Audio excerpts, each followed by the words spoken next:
La lignée de cet homme est née en Afrique de l'Est ou du Sud. En comparant son chromosome Y à celui de milliers d'hommes du monde entier, on aboutit à une conclusion décisive. Ces mutations originaires d'Afrique apparaissent sur tous les chromosomes Y de tous les hommes vivant actuellement sur la planète. Ce sont les mutations universelles que nous cherchions. Nous avons suivi la piste génétique jusqu'au tronc de l'arbre. Toutes les branches conduisent à un seul homme, un seul chromosome Y.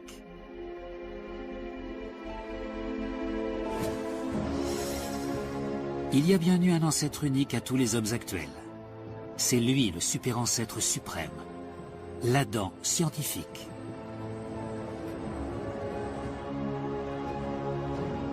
L'un de ses descendants était M168. Il est aussi l'ancêtre de l'ancêtre moyen-oriental de Thomas Jefferson. Il a donné naissance au chromosome Y de Gengis Khan. En résumé, tous les chromosomes Y du monde remontent à un homme africain. C'est bien lui, l'Adam scientifique.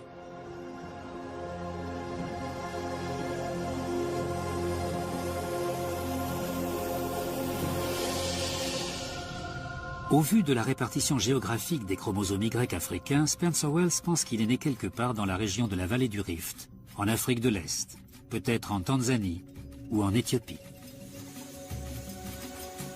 Selon lui, voici le pays natal de l'Adam scientifique, son jardin d'Éden.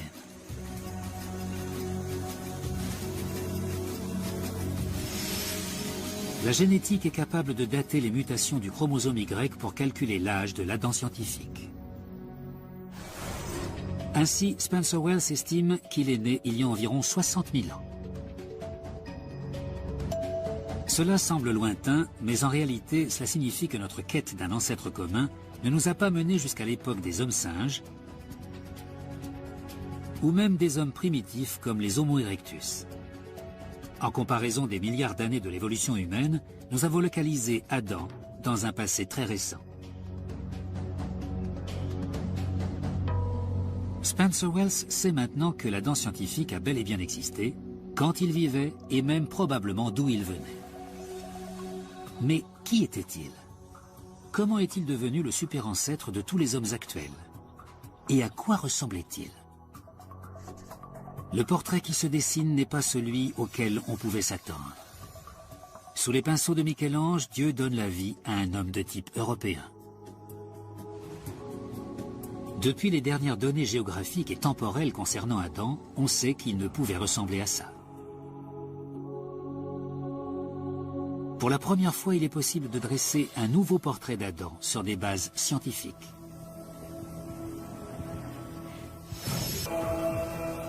Un homme sait comment imaginer le visage d'Adam même en l'absence de son crâne. Pour décrire son métier, Frank Bender dit qu'il recompose les décomposés. C'est un sculpteur travaillant pour la police scientifique, un artiste capable de redonner vie aux morts. Il collabore régulièrement avec des enquêteurs du monde entier pour mettre un visage sur les cadavres, même quand il ne reste pas grand-chose du crâne. La moitié du crâne avait été brûlée. Je n'avais donc que l'autre pour travailler. J'ai fait une reconstruction et elle a été identifiée grâce à mon travail. Maintenant, Frank Bender va mettre son talent au service d'Adam. Nous n'avons pas le crâne d'Adam, mais Frank Bender va baser sa reconstruction faciale sur ce qui s'en rapproche le plus.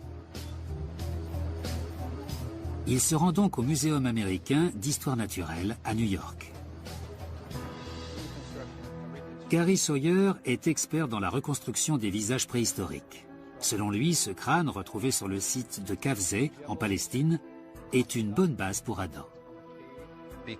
Il possède à la fois des traits modernes et des caractéristiques plus archaïques, avec un front bas et des arcades sourcilières proéminentes. Le crâne de Kafzeh a environ 100 000 ans.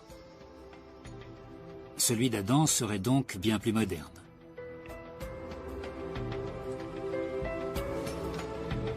Frank Bender va devoir évaluer ce que des millénaires d'évolution ont pu faire à la physionomie de l'homme de Kavsey. Il utilise d'abord son expérience en médecine légale pour imaginer à quoi il ressemblait.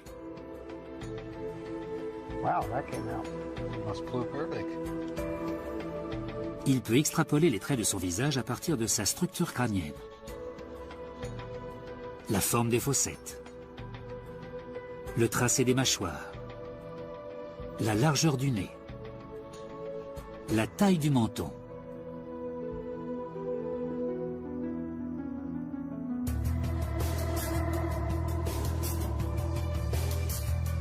L'homme de Kavsey a donc 100 000 ans. Pour reconstruire le visage d'Adam, Frank Bender doit donc actualiser son portrait de 40 000 ans. Au fil de l'évolution, la forme du crâne humain a été modifiée.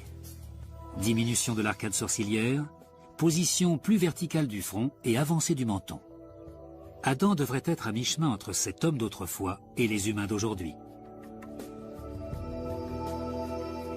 Frank Bender doit donc trouver cette étape intermédiaire et pour cela, il lui faut un visage moderne à comparer au crâne ancien. Et pas n'importe quel visage. Il veut quelqu'un dont l'ascendance remonte presque directement à Adam. Spencer Wells sait où chercher. En Afrique de l'Est vit l'ethnie peu connue des Hadzabe. L'ADN de ces hommes est un lien quasi direct jusqu'à Adam. Ils sont comme une fenêtre sur son monde. Et un indice sur l'allure qu'il devait avoir.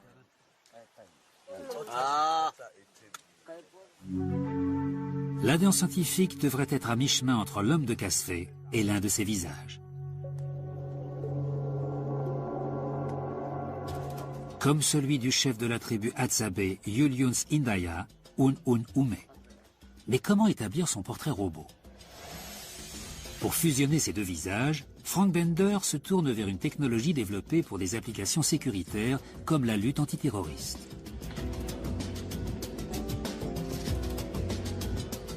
Les logiciels de reconnaissance faciale mesurent les caractéristiques qui rendent un visage unique.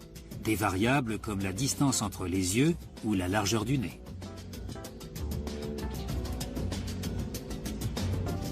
Les ingénieurs ont choisi plus de 200 traits qui définissent la forme du visage de l'homme de Kavsey, pour en faire un modèle mathématique.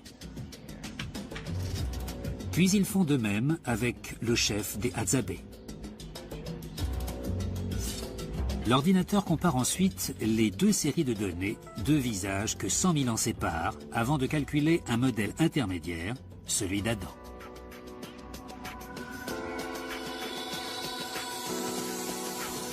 Une imprimante convertit le modèle informatique en un crâne en 3 dimensions.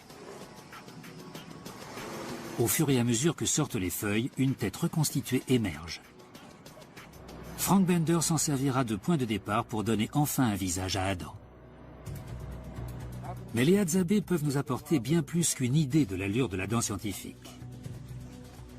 Ils sont une porte ouverte sur sa vie et peuvent nous révéler en quoi Adam et ses descendants étaient si exceptionnels qu'ils ont pu engendrer tous les hommes de la Terre.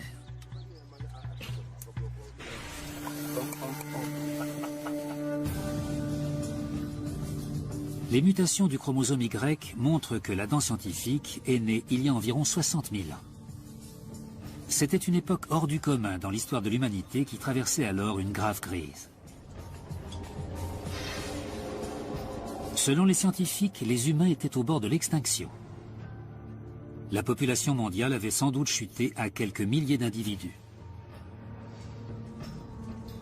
Mais après cette période critique, les humains ont entamé une ascension fulgurante. Pour la première fois, l'art est apparu. Et les outils sont devenus plus sophistiqués. Cette nouvelle énergie et ce vent d'innovation ont permis à l'espèce humaine de conquérir la planète. Quelque chose de capital a changé dans la nature humaine. Le facteur déclencheur reste un mystère, et pourtant il semble être arrivé juste après Adam. Est-ce une coïncidence? Je l'ignore. Peut-être. Mais il est également possible qu'Adam ait été celui qui a mis en branle ces changements. Comment un seul homme a-t-il pu changer toute une espèce? Spencer Wells a une théorie. Elle est avant-gardiste et très provocatrice. Il pense qu'Adam a pu être le premier être humain ayant la capacité de penser comme nous, le premier véritable homme moderne. Et s'il le pouvait, il remonterait dans le temps pour le prouver. Pour l'heure, l'ethnie des Hadzabe en Tanzanie est la meilleure solution dont nous disposons. Elle nous permet une plongée directe dans l'époque d'Adam. En tant qu'êtres humains, les Hadzabe sont aussi modernes que les autres habitants de la planète. Mais leur société perpétue le mode de vie des premiers hommes modernes à l'époque d'Adam.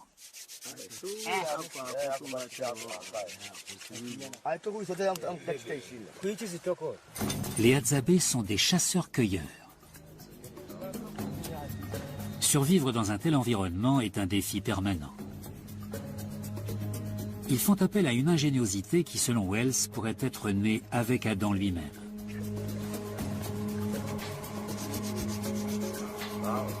Ces Hadzabe ressemblent sans doute à Adam et son clan se préparant pour la chasse. Ils ont trouvé le moyen de transformer les arbres locaux en armes redoutables. Leurs arcs sont solides mais souples. Leurs flèches sont redressées sur les braises. Ces techniques semblent rudimentaires, mais au moment de leur invention, elles étaient révolutionnaires, car ces armes pouvaient tuer à distance et avec précision.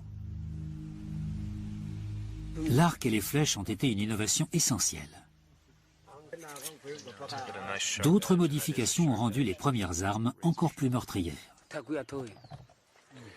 Et ça, c'est pour le poison. C'est une belle arme. Un autre progrès décisif. Les Hadzabe partent pour la chasse. Tout comme Adam et ses fils l'ont peut-être fait autrefois pour se mesurer au gibier avec leurs armes et leur intelligence.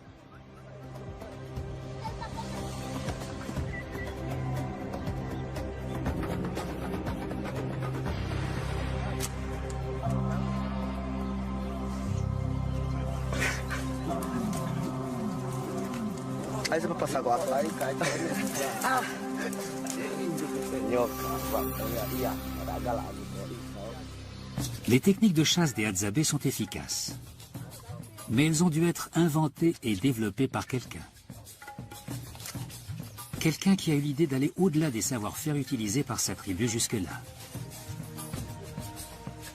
Spencer Wells pense qu'Adam lui-même a été le premier à faire preuve d'une telle intelligence. La culture de l'innovation est l'une des clés de la réussite de l'espèce humaine. Mais une autre compétence a donné un coup de pouce à ce génie. Le langage. Selon Spencer Wells, Adam pourrait avoir eu une capacité inédite à utiliser un langage complexe. Et justement, les Hadzabe peuvent nous faire découvrir comment parlait Adam.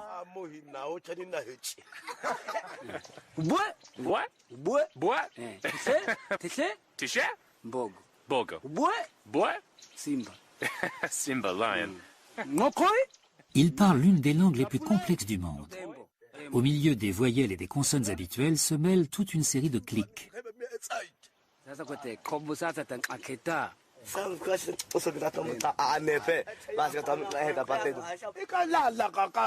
Leur langue est bien plus élaborée que la plupart des langues modernes, ce qui laisse penser qu'elle existe depuis plus longtemps. À titre de comparaison, l'anglais possède une trentaine de sons différents, tandis que les langues à clics en comptent plus d'une centaine. Les scientifiques pensent qu'à l'époque où les humains ont commencé à parler, ils utilisaient des clics comme cela. Peut-être Adam parlait-il comme ces hommes. Comme l'arc et les flèches, ces sons ont beau être simples, ils pourraient être ce qui a donné à Adam son intelligence révolutionnaire. Les Hadzabe nous ont permis d'explorer le monde d'Adam. Maintenant, Frank Bender peut nous montrer à quoi il ressemblait. Son ambition ne se résumait pas à sculpter Adam, il voulait aussi révéler sa personnalité. J'essaye de rentrer dans sa tête comme je le fais avec un fugitif.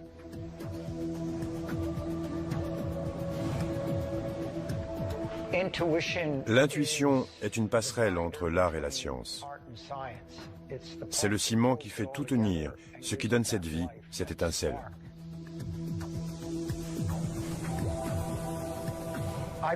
J'imagine un homme plein de vie qui ressentait à peu près les mêmes émotions que nous, alternant entre la confiance et l'insécurité.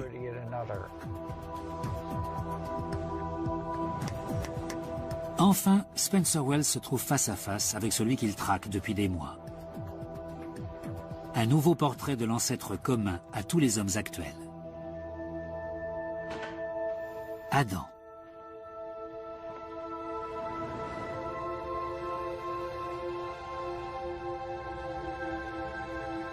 En l'absence de crâne, on ne peut savoir avec certitude quelle allure il avait. Mais la conjugaison des indices génétiques, du talent médico-légal de Frank Bender et des logiciels dernier cri laisse penser qu'il ressemblait sans doute à cet homme. 2 millénaires après la Bible et des siècles après Michel-Ange, Adam a un nouveau visage. J'aime son expression. Il a un regard volontaire. C'est un homme ambitieux. Peut-être qu'il veut conquérir le monde. On peut deviner pourquoi les autres lignées ont disparu et pourquoi lui est devenu notre ancêtre.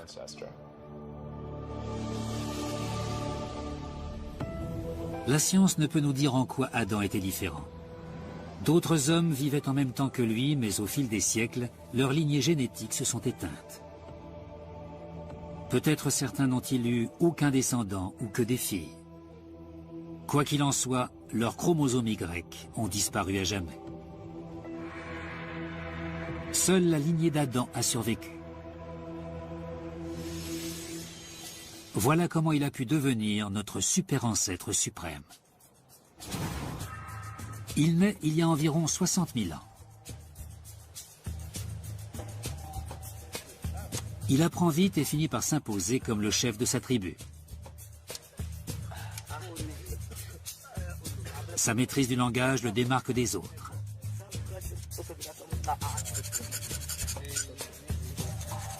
Il invente peut-être des armes plus puissantes ou prend le commandement des parties de chasse en mettant au point de nouvelles stratégies. Mieux que les autres hommes, il sait protéger sa famille et sa tribu, ce qui le rend très populaire auprès des femmes. Il a plus de descendants que les autres. Ses fils héritent non seulement de son intelligence, mais aussi bien sûr de son chromosome Y. Comme avec Gengis Khan et ses fils, les chromosomes Y d'Adam commencent à se propager à travers la population et son intelligence donne à ses descendants la capacité de quitter l'Afrique pour peupler le reste de la planète. Il y a environ 50 000 ans, nous avons commencé à nous disséminer au-delà de l'Afrique. Certaines populations sont parties à cette époque et très vite, elles ont atteint des régions aussi éloignées que l'Australie. Il n'a suffi que quelques milliers d'années. Et 1 ou 2 millénaires, ce n'est rien. Et Spencer Wells peut faire remonter ce moment clé à un Adam scientifique. Ce n'est pas l'homme créé par Dieu dans la Genèse. Mais aujourd'hui, des siècles après la Bible, la science a confirmé l'authenticité de l'idée de base de la Bible. Il y a bien eu un homme dont l'ADN survit dans chaque homme vivant sur la Terre aujourd'hui.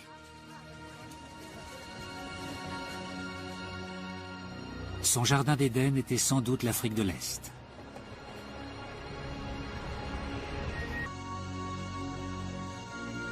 L'Adam scientifique unit tous les hommes actuels. De Bono à Nelson Mandela. De Tiger Woods à David Beckham. d'Oussama Ben Laden au Dalai Lama. Dans les faits, nous sommes tous les membres d'une même famille élargie. Nous sommes tous cousins. Et selon certains, c'est justement le message de la Genèse. Adam représente chacun d'entre nous et c'est en cela qu'il est important. Non pas Adam en tant qu'individu, mais parce qu'Adam est chaque individu. Nous sommes tous Adam. En identifiant l'Adam scientifique, le chromosome Y n'a pas seulement uni tous les hommes. Il a aussi trouvé un terrain d'entente entre les mondes de la science et de la foi.